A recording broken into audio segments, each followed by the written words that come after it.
Bueno, pues los tipos de características que se presentaba secundario a lo que hacía la tiña, perdón, lo que hacía la polilla en la ropa, en la madera, o sea, ese tipo de desempolillado. A eso hace referencia la palabra tiña. Entonces, bueno, obviamente, como muchas de las enfermedades que tenemos tienen un origen, ¿no?, lingüístico al cual le atribuyen algún tipo de este tipo de características. Bueno, ¿y qué es finalmente, no? Es una dermatosis, la cual finalmente es una micosis superficial que está limitada a la parte más externa de la piel y está causada por los agentes a los cuales ya se han denominado dermatofitosis. Muy bien. Entonces, ¿cuál es la dermatopatogenia? Es causada por diferentes tipos de hongos que son del género Microsporum, Pichophyton, Epidermophyton, y estos a su vez se van a dividir de acuerdo a su hábitat y de acuerdo a su predilección entre neutrófilos, zoofílicos y geofílicos, ¿no?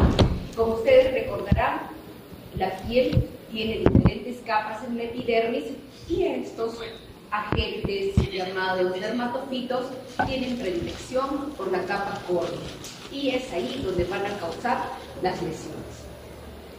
Muy bien, ¿cómo vamos a clasificar o dentro de qué están clasificados los dermatofitos? Como ustedes pueden ver, acá hay una tabla que les presento en la cual están dentro de lo que llamamos las micosis superficiales, o sea, estamos hablando de lesiones que no van a incluir ni mucosas ni tampoco van a incluir tejidos profundos. Solamente se van a limitar a la parte más externa de la piel y a los tejidos queratinizados. ¿Cuáles son los tejidos queratinizados? Son la piel, perfecto, el pelo, el cuero cabelludo y la uña, ¿no? Muy bien. Entonces los dermatofitos o las dermatofitosis se van a clasificar en la tiña del cuerpo, la tiña del cuero cabelludo, la tiña de la uña, ¿no? Y de acuerdo a las etiologías o de acuerdo a esa localización se van a conocer como tiña corporis, tiña pluris, tiña pedis. Va a salir un partido, en realidad no es así la diapositiva. Entonces, como les decía, estos dermatofitos se van a dividir también por su morfología en epidermofitón, microsporum y trichophyton, ¿no? Y de estos, miren, hay una diferencia que les he puesto. No todos afectan todos los tejidos queratinizados. Por ejemplo, epidermofitón tiene preferencia por la piel, a veces la uña, pero no va a infectar el pelo. Mientras que a microsporum es la piel lampiña, y la piel lampiña es la piel de la cara, ¿no es cierto? La piel del tronco del cuerpo y también los pelos, ¿no? Sin embargo, Trichophyton sí nos coge todos nuestros tejidos queratinizados. La tenemos en la piel, en la uña y en los pelos. Y esta es la diferencia. Tenemos aproximadamente 40 especies, pero solo una docena son patógenas para el hombre. Bueno, otra vez está saliendo, se ha movido, no sé qué ha pasado, pero bueno. Como ustedes pueden ver la tablita, a ver si nos centramos solo en la tablita que está hacia el lado derecho, se van a dividir entre antropofílicos, zoofílicos y geofílicos, ¿no? Entonces, ¿por qué? Antropofílicos es porque se van a transmitir de persona a persona. Su hábitat es en las personas, ¿no?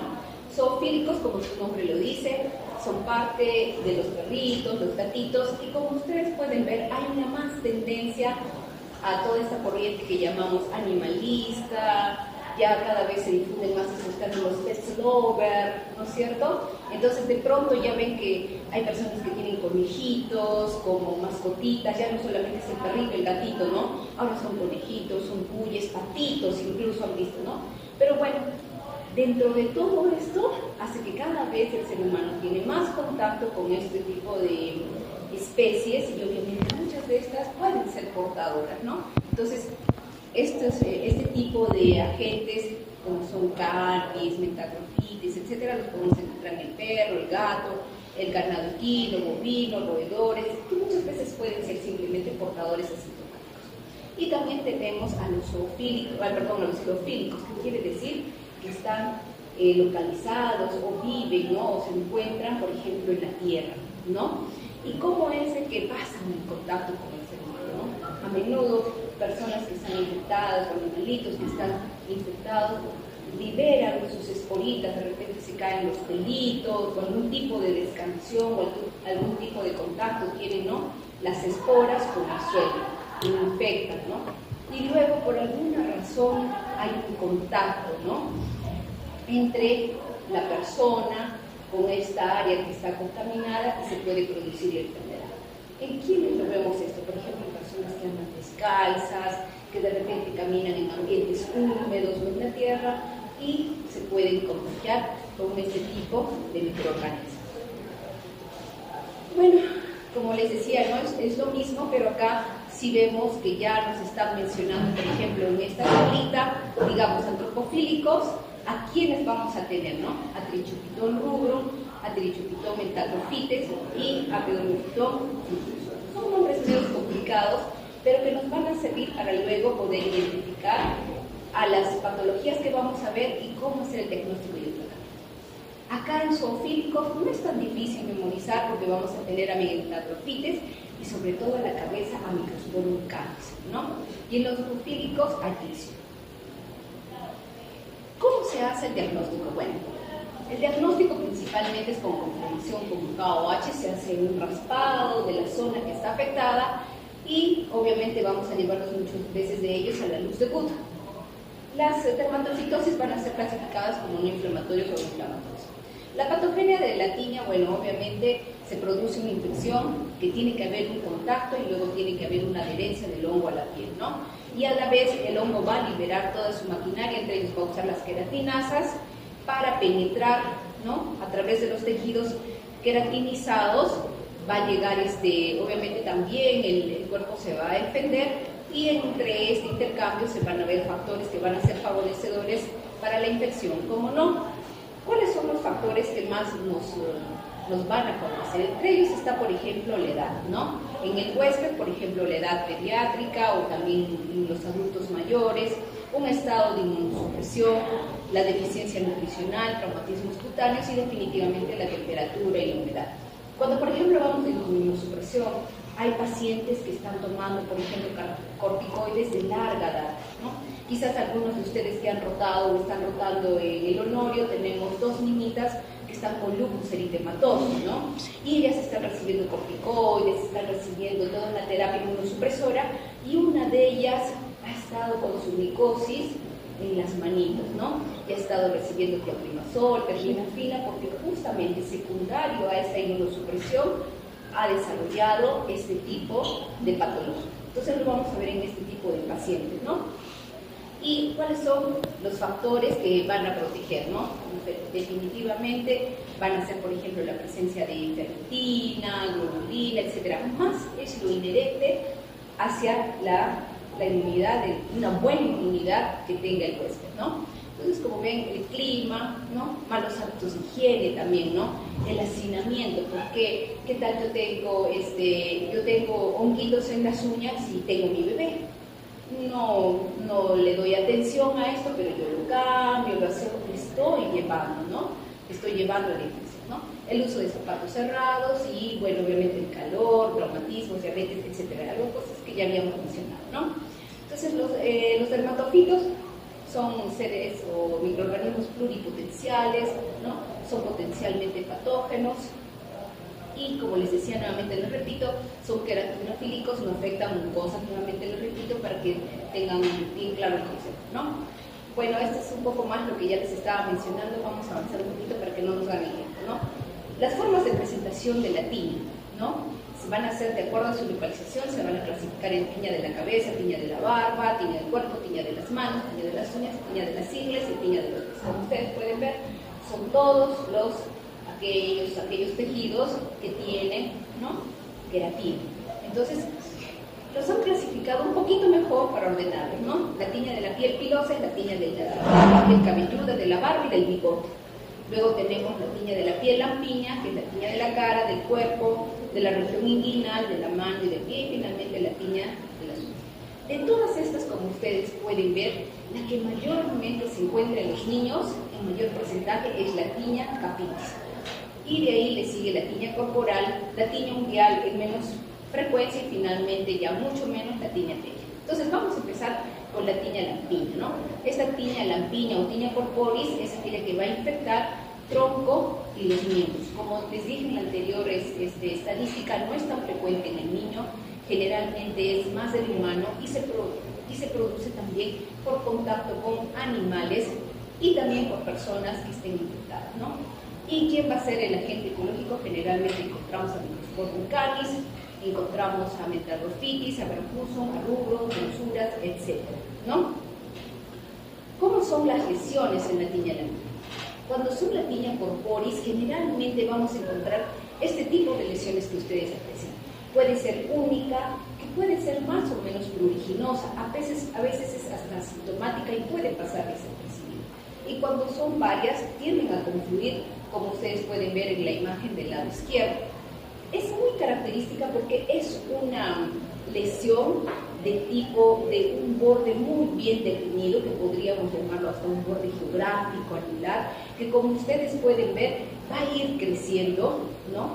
Y la zona central o la zona centrípeta es de un color mucho más claro, mucho más, es una lesión de una placa anular con una parte central clara, ¿no? Y que puede dar, como les digo, más o menos conflictos, ¿no? Y también vamos a ver, si nosotros lográramos observarlo esto con un dermatoscopio, podríamos ver lesiones papulares, cosas y hasta postizas, ¿no?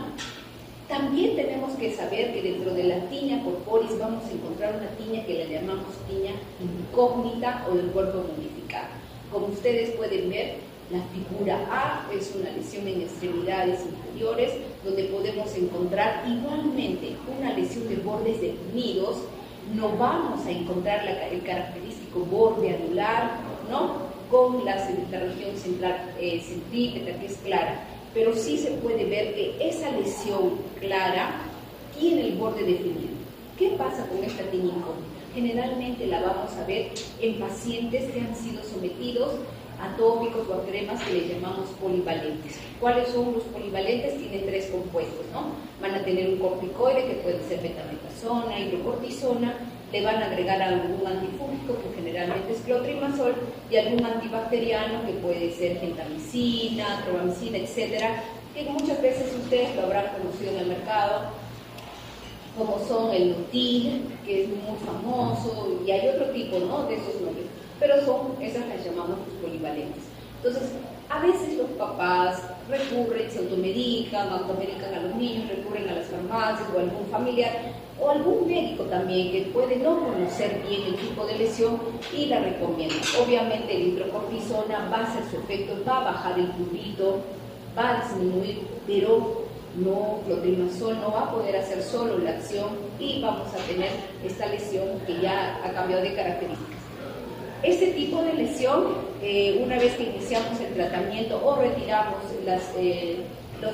este tratamiento tópico, sí va a adquirir su característica real y vamos a poder dar el tratamiento, ¿no? Por otro lado, tenemos en la tiña de la cara, que también esta sí es mucho más frecuente en niños y pueden ser lesiones que pueden ser únicas o pueden ser varias, pero generalmente se localizan, como ustedes pueden ver, en esa zona, ¿no? A nivel de la mejillita, también puede ser, ¿no?, en el entrecejo, también puede ser a nivel de la mejilla, de la naricita, y son placas eritematosas de bordes definidos y escamosas, y estas sí son muy pruriginosas. Miren ustedes la fotito del lado derecho, es una niñita de 3 semanas de vida con un tiempo de enfermedad de 1 semana, que miren cómo trae esa lesión eritematosa.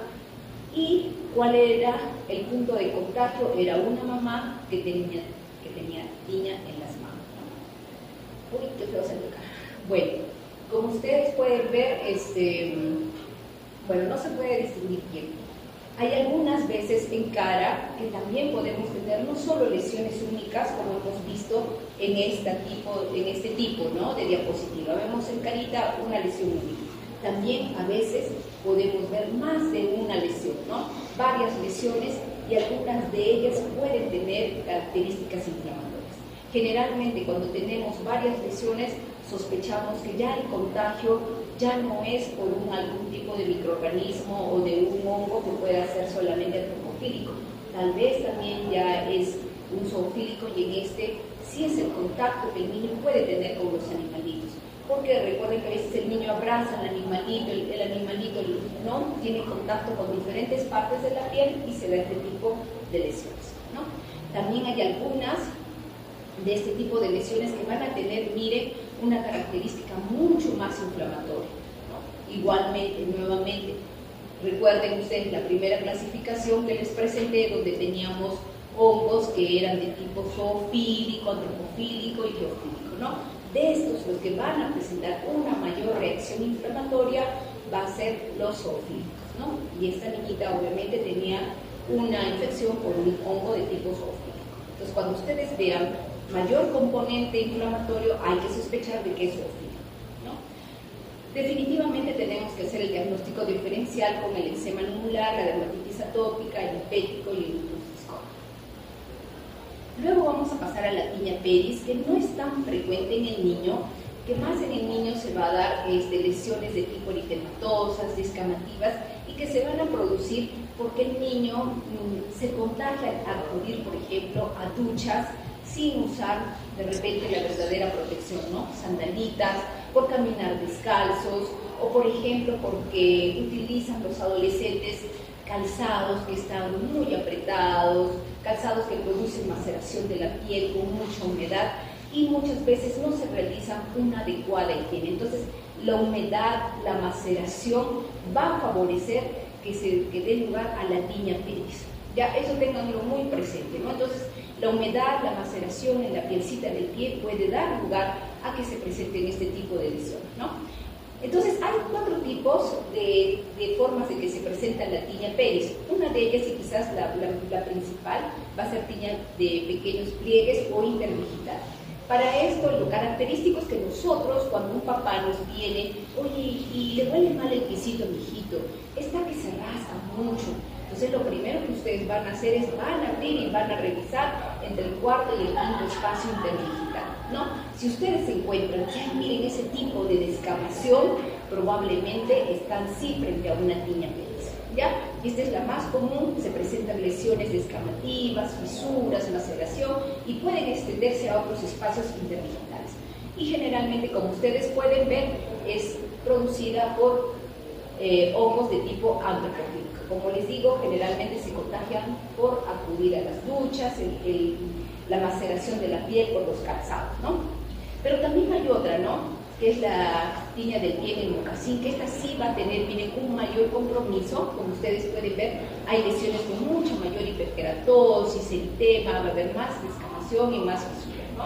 Y es frecuente el compromiso de ambos pies, que en este caso, a diferencia del anterior, el primero es con tratamiento tópico, en este sí vamos a dar tratamiento antifúngico sistémico, ¿ya? Y esta que tampoco no es muy frecuente, la que vamos a ver que es una piel inflamada, vesiculosa, que le van a llamar la dishidrótica, que no son tan frecuentes tampoco, pero sí vale la pena presentarse. Entonces, el manejo de la tiña del pie, lo primerito es disminuir la humedad, ¿no? Recomendar al papá el retirar, o a la mamá o al adolescente, ya no el uso de calzado sintético, ¿no? Sino de un cuero adecuado que permita una buena aireación, una buena oxigenación del pie y una muy buena higiene, ¿no? Esto es lo que es de suma importancia para prevenir la recurrencia, porque de nada sirve que ustedes inicien el tratamiento si luego no vamos a hacer las medidas correctivas. Entonces ahí está en resumen lo que yo les comentaba, ¿no? Y vamos a avanzar. Ya hemos hecho la tiña corporis, la tiña pedis y ahora vamos a hacer la tiña cruris, que tampoco es muy común en el niño, este es mucho más del adolescente. Se presentan esas placas a nivel inguinal que son bastante pruriginosas y se presentan con lesiones pápula descamativas. Generalmente también se presentan en personas obesas y también a veces por inoculación. O sea, de alguna zona la están llevando a otra zona, ¿ya? El diagnóstico de la tiña generalmente es de tipo clínico, no necesitamos hacer KOH o cultivo, solo lo vamos a hacer en situaciones que tengan que ameritar un tipo más de estudio. ¿Y en qué situaciones son? Cuando tenemos casos atípicos, por ejemplo, ¿no? En la IDE, ¿se acuerdan? Perdón, en la IDE no, en la incógnita que hemos visto, ¿no es cierto? Que hay duda, ¿no? En esa podemos hacerlo, y también en la en las que ya han recibido tratamiento y que no hay respuesta, ¿ya? Muy bien, eso sí, el tratamiento de tiña corporis, de tiña pedis, ¿no? Y de la tiña inguinal lo hacemos con tratamiento tópico, ¿no? ¿Qué tratamiento tópico? Los que nosotros vamos a usar, ahí está toda la línea, estamos con clotrimazol, econazol, isoconazol, sertaconazol, butenafina, terbinafina. De estos, los que generalmente son más comerciales en nuestro medio, que ustedes los van a poder encontrar en el hospital, en el centro de salud, en la farmacia, van a ser el clotrimazol y la terbinafina. Clotrimazol, ahí les he puesto que se da 2 veces al día, pero ahora se recomienda darlo 3 veces al día porque hay mucha resistencia. El tiempo de duración lo pueden dar de 2 a 4 semanas o extenderlo incluso 1 semana más, ¿no? 5 semanas para ir viendo la respuesta. A veces al 5.º día puede ser que ustedes se encuentren ya finalizando la primera semana una buena respuesta, pero no por eso lo van a suspender. Ustedes tienen que completar el tratamiento y es bueno que le digan al papá, a la mamá o al adolescente, mira, tienes que terminar tu tratamiento, te vamos a dar tratamiento de 2 a 4 semanas o finalizando el tratamiento extenderlo 1 semana más. Si ustedes han programado 2 semanas, pueden darlo 3 semanas. Si ustedes han programado 4 semanas por el tipo de lesión, podrían llegar a los 5. ¿Sí? Ahora, ¿a quiénes les vamos a dar el tratamiento sistémico, no? Le vamos a dar a quiénes, ¿no? A los que le hemos iniciado tratamiento tópico y nos ha fallado. A los que están recurriendo, ¿no? Por eso hablamos de la importancia de retirar aquellos factores que lo están desencadenando, ¿no? La humedad, por ejemplo, los malos hábitos de higiene, de repente el contacto con el animalito, hacer que el animalito también sea tratado, sea curado, evitar, ¿no? Las duchas, etcétera, que las duchas públicas, por ejemplo, ¿no? El uso previo de corticoides tópicos, como decíamos, cuando ha habido, ¿no?, uso de tópicos polivalentes, los pacientes inmunocomprometidos, cuando hay compromiso extenso y cuando tenemos la tiña pedis e invocación. Para eso vamos a utilizar terbinafina, fluconazol o itraconazol. Muy bien. La onicomicosis es otro tipo de dermatofitosis superficial que tampoco no es muy frecuente en los niños y se va a presentar de diferentes formas. Una es la distal subungual y la distrófica total, ¿no? Este es el tipo más común. Como ustedes pueden ver, se van afectando de diferentes formas, a diferencia de la blanca superficial y la próxima unguial, ¿no? Cada una de estas presentaciones va a meritar que nosotros demos un tratamiento diferente. ¿Qué vamos a apreciar? Vamos a apreciar un engrosamiento, distrofia, pigmentación blanquecina y una onicolisis de la uña. El tratamiento tópico lo vamos a dar siempre y cuando nosotros apreciemos que hay menos del 50% de la uña que esté comprometida y que no está afectada a la raíz. Si no, el tratamiento de la tiña unguial es sí o sí es sistémico, ¿no? Y lo que con el que vamos a disponer es terbinafina. Su recurrencia es muy común y cuando nosotros tenemos recurrencia, ahí sí podemos usar la laca artificial. Entonces, esto es algo muy importante a recordar y vamos a pasar al siguiente caso clínico. ¿Hasta ahí alguna pregunta? ¿Se pueden combinar el tópico y el sistémico? Sí, para el tratamiento de la onicomicosis, sí. ¿Solo para la onicomicosis? Sí, sí. Vamos con el siguiente caso clínico, no se nota muy bien la foto. Bueno, es una niñita de 7 años de edad, ¿no?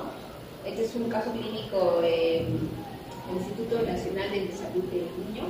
Es una niñita que viene procedente de Huacho con un tipo de enfermedad de 3 semanas y se aprecia, miren, esa descamación en cuero cabelludo y caída de cabello, una acumulación purulenta temporal izquierda con mucho puntito y que ha recibido aplicación de polivalentes, amoxicilina, mupirocina y no hay diagnóstico. Entonces, ¿cuáles serían sus posibilidades diagnósticas? A ver, alguno que quiere intervenir, ¿qué les parece? Miren, a ver, alcanzan, no sé si alcanzan, ¿no? Esa tumoración, miren cómo se ve la piel, se notan claramente, ¿no? Ese componente inflamatorio, ya hay áreas que no está el pelito presente, ¿no? Lo pueden ver, ¿no? Hay áreas alopésicas, miren esas costras milicéricas, se ve claramente que ya hay material purulento, ¿no? Bueno, esto es una tiña inflamatoria que es conocida como perión de Celso, ¿ya? Es parte de la tiña capitis. ¿Qué es la tiña capitis? La tiña capitis es una infección micótica que es muy frecuente en niños. Incluso podemos hablar de que hasta puede haber epidemias en un salón de clases. Si un niñito tiene, probablemente muchos de ellos se pueden contagiar. Entonces, ¿cuáles son los agentes etiológicos? Para nosotros en Sudamérica, lamentablemente el principal es el Microsporum canis. ¿Y por qué les digo lamentablemente? Porque generalmente los que son agentes zoofílicos dan un mayor componente inflamatorio en las tiñas, a diferencia de lo que son los antrofílicos, ¿no? ¿Y por qué se da en contacto? ¿No? Se da en contacto con personas o animales o enfermos que son portadores, ¿no? Como son los perritos, los gatitos o con la tierra. Son frecuentes en la edad escolar, se pueden producir epidemias. Entonces, ¿cómo se van a clasificar la tiña capitis? Para esto, antes de continuar con el contagio, dice la literatura que, por ejemplo, ¿no? Si yo tengo tiña y probablemente voy a un cine, voy al teatro, y como estoy tanto rato allí con el cabello, sí podría dejar las esporitas y una siguiente persona podría contagiarse, ¿no?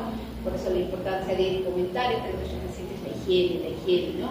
Y evitar que el niño que, por ejemplo, está siendo portador, pues vaya al colegio, ¿no? Por lo menos la primera semana, que es la semana donde todavía va a poder contagiar, ¿no?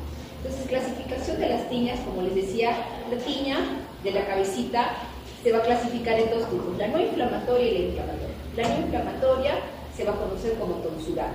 Se va a caracterizar por ser placas alopécicas con descamación y pelos rotos, va a haber prurito y sus principales agentes son Trichopitón y Microsporum canis. Y esta va a dar una alopecia que no es cicatricial. En contraparte tenemos a las inflamatorias que son producidas por también Microsporum canis, pero acá sí nos va a dar una alopecia posiblemente cicatricial, o sea, de manera irreversible, y vamos a encontrar placas alopécicas con pústulas y se va a llamar el signo de la espumadera, e incluso nos va a dar lugar a que tengamos adenopatías locorregionales, ¿no? Entonces acá, como ustedes pueden ver, estas son las tiñas no inflamatorias, ¿no? Se van a llamar la tiña tonsurante tricofítica y la tiña tonsurante microspórica. ¿Por qué viene este apellido, no? Tricofítica, microspórica, porque son derivas de los agentes etiológicos que la están produciendo. Tricofítica es porque obviamente no las está dando Trichopitón tonsuras o no las está produciendo Trichopitón violáceo, ¿no? Mientras que la microspórica es porque vamos a encontrar como su principal agente a Microsporum canis. Entonces, ya sabemos acá a qué le llamamos no inflamatoria cuando no vamos a encontrar, ¿no? Una adenopatía, no vamos a encontrar el signo de la espumadera, que quiere decir vamos a encontrar una alopecia irreversible, vamos a encontrar prácticamente ya dolor, va a haber ya signos de una descamación que me va a hacer ver que ya tengo un compromiso mucho más locorregional, ¿no? ¿Qué vamos a encontrar? Solamente vamos a encontrar alopecia. ¿Cómo es en la tricofítica? Es una alopecia difusa con varias placas, como ustedes pueden ver en la primera imagen, ¿no? No sé si logran ver, hay varias plaquitas, ¿no? Que están alternadas con zonas de pelos sanitos. Hay pelos cortados al ras de la superficie, a veces puede haber una afectación que se llama, ¿no?, de pequeños puntos que se conoce como granos de pólvora. Y a la luz de PUT es negativo. Este tipo de tiña es endótex, ¿ya? Ahorita les voy a explicar qué significa eso. Y la tiña tonsurante microspórica, su principal etiología es Microsporum canis. Esta sí generalmente es una placa única, grande, con descamación grisácea. Es asintomática y el prurito es muy leve, está bien delimitada y redondeada, y vamos a ver más o menos una imagen que le dicen como portadora de pasto, y se pueden extraer los pelitos con facilidad. Esta es muy contagiosa y presenta una luz de luz positiva. Entonces aquí vamos a ver algunas de los hallazgos que ustedes presentarían. Por ejemplo, ¿no? Le dicen en la flecha azul son los pelos en sacacorchos, los puntos negros son la flecha azul, pelos en sacacorchos, las flechitas negras, ven ustedes, ¿no? Como si fueran sacacorchos, ¿no? Los pelos rotos, pelos en zigzag, los pelos en coma, todos estos son partes de la tiña capitis. Y como les decía, se van a clasificar por endotris y ectotris. Endotrix es por trichopitón y la infección va a ocurrir en el interior del tallo del pelo sin destruir la cutícula, ¿no? Por eso es que veíamos en esta que vamos a encontrar como granos de pólvora, ¿no? Que va a ser como si hubieran conservado la parte del bulbo, ¿no es cierto? Sí. Mientras que la que es producida por ectotrix es la invasión que se va a producir en la parte externa del tallo piloso, y ectotrix la vamos a encontrar en microsporio, ¿ya? Y ese sí va a terminar por afectar lo que es la zona del bulbo. La infección más bien por endotrix, en esta sí no va a permitir una destrucción de la cutícula y la vamos a encontrar en los casos que son por trichopitón, ¿ya? Entonces, y en contraparte finalmente sí tenemos a las tiñas inflamatorias, que ¿por qué se da la tiña inflamatoria? Porque hay una reacción de hipersensibilidad del huésped al hongo. Estas tienen una manifestación mucho más grave, vamos a encontrar una foliculitis aguda y generalmente son por especies zoofílicas, también puede ser por especies antropofílicas, y entre ellos vamos a encontrar a Colucanis, a Gypsum, a Metardophytis o a Bertuso, ¿no? Afecta en la edad preescolar principalmente y se va a caracterizar por placas eritematosas, inflamatorias y hasta esfacelación del tejido, ¿no? Y acá vamos a encontrar dolor a la presión y fiebre. En el caso de la niñita que les presenté, miren cómo ha ido su evolución. Miren cómo ingresa esta pequeña con una gran tumoración que poco a poco va evolucionando. ¿Qué pasa? Que esta niñita cuando llega al servicio de emergencias, obviamente es hospitalizada, le inicia tratamiento con amoxicilina, que estaba correcto, pero veían que no terminaba de resolver el cuadro. Llaman a dermatología hace el estudio y obviamente dicen estamos frente a un querión de Celso sí o sí requiere tratamiento sistémico, ¿no? Le inician, en este caso, le inician itraconazol y se agrega prednisona porque recuerden que estamos frente a una tiña inflamatoria. Y ven así cómo se resuelve el casito a las 8 semanas, pero vamos a ver que ha quedado una área alopécica que va a ser irreversible, ¿no? Eso no va a volver a crecer el pelito. Y a la vez, esta niñita cuando ingresa, no sé si logran ver que tiene un poco de compromiso a nivel de la orejita y también a nivel del bracito, por eso está esa fotito a mano derecha. Eso se llama la famosa reacción de IDE, que es una reacción inflamatoria. Entonces, cuando nos viene un niño con este tipo de lesiones micóticas, también debemos buscar si no hay otro tipo de lesiones, de pápulas que puedan estar a distancia y que nos hablen de una reacción mayor. El diagnóstico de la tiña capitis primero es clínico, ¿no? Buscando las áreas alopécicas pueden ser única o pueden ser varias, ¿no? Y vamos buscando si vemos que los pelitos han sido como cortados en podadora, o sea, todos al ras, o si han quedado como granitos de pólvora, ¿no? Para ir identificando frente a qué tipo de tiña estamos. Pero no se olviden de las placas alopécicas, ¿no?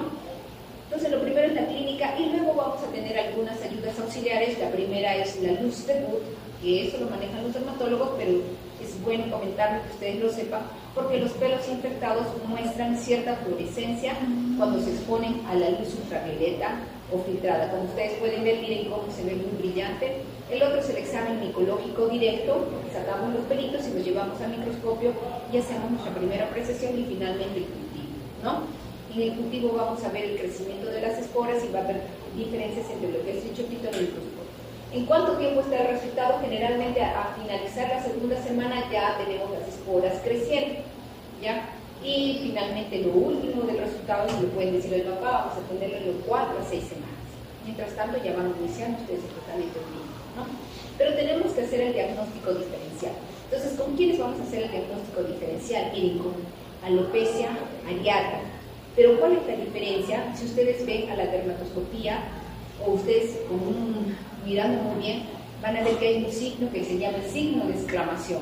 Ven ustedes cómo esos pelitos crecen, pero así, ¿no? Como el signo de exclamación, ¿no? La tricomanía, que es muy común en los niños, especialmente cuando están sometidos a mucho estrés, a mucha ansiedad, ya sea por un estrés que sea secundario a una enfermedad o al ambiente familiar mismo. Miren una característica, es la coronilla, porque el niño se va a arrancar el pelo a donde él alcanza, Entonces, donde él tiene acceso, se lo arranca, ¿no? Se lo arranca el pelito. Por lo tanto, van a ver generalmente la parte, ahorita esta partecita, ¿no? Que le rodea. No lo van a ver por acá no se arranca, ¿no? Generalmente es donde el niñito tiene acceso. La dermatitis seborreica, que también la van a ver, pero es más que otro caracterizada por una lesión descamativa amarillenta. La pityriasis amanteaceae, que es mucho más difícil de ver, y la psoriasis, que también se caracteriza por esas lesiones, pero que no las vamos a ver muy comúnmente en los niños, pero que son de tipo descamativa, ¿no? Ahí no vemos una alopecia clara, ¿no? El tratamiento en la tinea capitis, chicos, es sistémico, ¿ya? Y para eso tenemos dos tipos de drogas, una de ellas es crisiofluvina, que lamentablemente no la disponemos en el Perú, y la otra es terbinafina. Entonces, con terbinafina podemos dar el tratamiento de 4 a 6 semanas, y ahí están las dosis: menores de 20 kilos, 62.5 miligramos, de 20 a 40 kilos, 125, y mayores de 40 kilos, 250. Generalmente las tabletas vienen de 240, de 250 viene la tableta. Si es mayor de 40 kilos, le dan una vez a la semana. Si es de 20 a 40, media tabletita, y si es menor de 20 kilos, un cuarto de tabletita, o lo pueden mandar a preparar con papelones para que puede ser accesible al niño. Recuerden que tiene que tomar a más un tiempo determinado, ¿no? Por ejemplo, con microsporum, que es justamente un agente zoofílico como es el Microsporum canis, va a requerir más tiempo, ¿no? Tratamiento complementario, sí pueden darle champús 2 veces a la semana, pero no es con el que deben hacer el tratamiento definitivo. Siempre sistémico, y la recomendación a los papás que no compartan ni peines, ni gorras, ni nada así, ¿ya? Ahora vamos a pasar rápidamente a la... Hasta ahí hemos terminado todo lo que es tiñas, y vamos a pasar a la pityriasis versicolor, que es producida por Malassezia pulcrum, y que se considera que existen factores gatillantes para este tipo de enfermedad, y van a ser dos: el aumento de la humedad y la temperatura, así como va a dar lugar esto a la hiperhidrosis y a la seborrea, ¿no? El uso de cremas solares, por ejemplo, protectores solares con alto contenido de grasa y estados de inmunosupresión, ¿no? Probablemente en nuestro medio no la vemos mucho porque nuestro clima es muy seco, pero en los climas húmedos, por ejemplo en la selva, lo van a ver ustedes con más frecuencia. Este tipo de pityriasis tiene una característica que ustedes la van a ver, ¿no? Por ejemplo, hay una diferente presentación en lo que es lactantes y en lo que son los adolescentes. En lactantes la van a ver ustedes localizadas, por ejemplo, en la carita, ¿no? Tiene mucho compromiso en la carita, y son lesiones maculares, circulares, con límites bien definidos y escamas finas en la superficie que se desprenden cuando ustedes pasan la uña, ¿ya? Eso se llama el signo de corte de la uña, y se estima que el periodo de incubación es alrededor de 20 días, mientras que en los adolescentes, ¿no?, la vamos a encontrar generalmente en el tronco. Entonces, cuando el paciente está expuesto al sol, las zonas infectadas se ven más blancas en relación a las no infectadas, debido a que el hongo produce ácido arasaleico que inhibe la dopa-tirosinasa, impidiendo la pigmentación normal de la piel por los melanocitos. Por eso se llama versicolor, porque cambia con la exposición de la piel. Cuando no hay exposición solar, las áreas infectadas se ven más oscuras y de color café, por un aumento en el tamaño de los melanosomas, ¿no? Entonces, nuevamente ven en lactantitos, en la carita, en el cuellito. Es importante revisar cuando los papás nos traen en el cuellito, verlo bien, qué tipo de lesión es, y preguntarle al papá si antes no ha habido algún tipo de lesión ahí, algún tipo de eczema, porque si fuera eczema y apreciamos esas lesiones blanquecinitas, nos podría más bien ser otro tipo de patología, ¿ya? Tal vez puede ser secundario a lo que esta hiperpigmentación puede ser secundaria al eczema que ha presentado, ¿no? Y no necesariamente estamos frente a malacesia. Entonces, una buena historia clínica siempre nos va a ayudar. Como les decía, en los niños es en la carita, y finalmente en los adolescentes en el tronco. ¿Por qué? Porque ellos, cuando van creciendo los adolescentes, los niños ya grandes, van teniendo ya mucha mayor humedad, mucho mayor sudor a nivel del tronco. Hermanitos, ¿no?, primitos, van a ver que a veces sudan y uno les toca la espalda y está completamente húmeda, ¿no? La clínica, obviamente, como les decía, son máculas hiper o hipopigmentadas, va a variar de acuerdo a la exposición solar, son redondeadas, asintomáticas, el producto es muy leve y tienen tendencia a recurrir. No es de que ustedes van a iniciar el tratamiento y van a curar, ya van a poder recurrir y están favorecidas por la luz solar. Y cuando nosotros la llevamos a la luz de Wood, vamos a ver este tipo de situación que se llama amarillo, que es así, amarillo dorado, ¿no? Bueno, vamos avanzando. Entre los diagnósticos diferenciales está el vitiligo, también la pitiriasis alba, ¿ya? Y en su presentación hipercrómica está la dermatitis seborreica, la pitiriasis rosada, la sífilis, etc. Vamos avanzando, chicos, no nos va a ganar la hora. El tratamiento en los casos leves es tópico con clotrimazol, ketoconazol, y en el tratamiento sistémico, ya cuando hay mucha recurrencia, vamos a usar itraconazol 7 veces al día o fluconazol 2 a 4 semanas, una vez a la semana, o la terminafina no funciona acá, ¿ya? Finalmente también nos han pedido 2 temas más para revisar, que es el penúltimo, la pitiriasis rosada, que es una enfermedad aguda, autolimitada, normalmente de origen infeccioso que va a afectar a niños y adultos jóvenes, y no hay una predilección por algún tipo de sexo, no es contagiosa y sigue un patrón cíclico constante en la mayoría de los casos.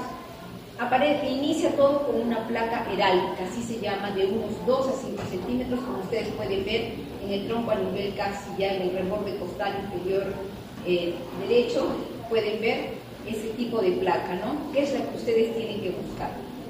Que suele localizarse en muslo, brazo, tronco, cuello y con menor frecuencia en la cara, y que posteriormente empieza una erupción generalizada consistente en medallones ovalados no confluentes de color rosa mate y que van a ser como si fuera una lesión semejante al árbol de Navidad.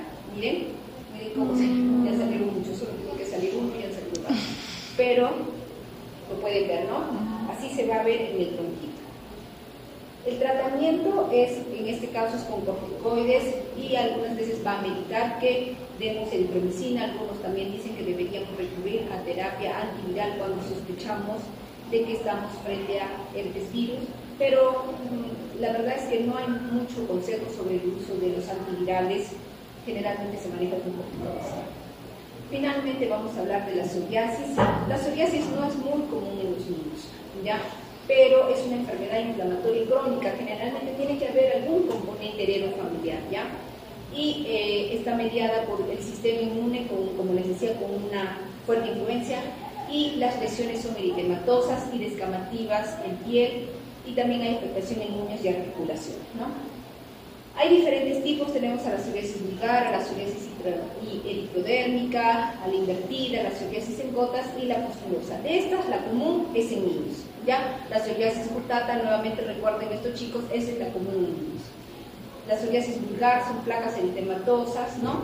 Y generalmente la vamos a presentar en las zonas extensoras de la piel, como les decía, no es muy común en niños. Sin embargo, la psoriasis cutáta, como ustedes pueden ver, son como gotitas, ¿no? Y esta sí la vamos a presentar y es secundaria y va a aparecer 2 semanas después de haber tenido una infección por el estreptococo beta hemolítico. Se pueden comprender por qué es más común en los niños, ¿no? Y se caracteriza por múltiples pápulas descamativas de 2 a 10 milímetros de predominio en tronco y que se va a resolver en unos 4 meses. La psoriasis inversa también se presenta en lactantes, en menores de 2 años y suele ser en la zona del pañal, como su nombre lo dice, son lesiones que son lisas, brillantes y que a partir de estas lesiones el cuadro se puede ir generalizando, ¿no? Y se va a localizar en las zonas de flexura, a diferencia de lo que habíamos visto en las zonas extensoras, que es lo típico, por eso se dice psoriasis inversa. Y la psoriasis pustulosa, que es una forma mucho más grave, al igual que la eritrodérmica, que tampoco la vamos a ver mucho en niños. También ahí puede haber psoriasis en el cuero cabelludo y en la región unguial. Como les decía, la psoriasis no es tan frecuente en niños, la unguial.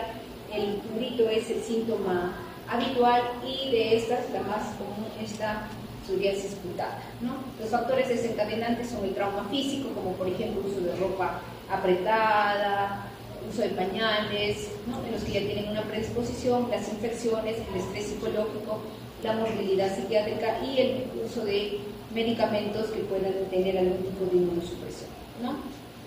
Y el tratamiento es tópico en las formas leves y sistémico cuando son las formas graves.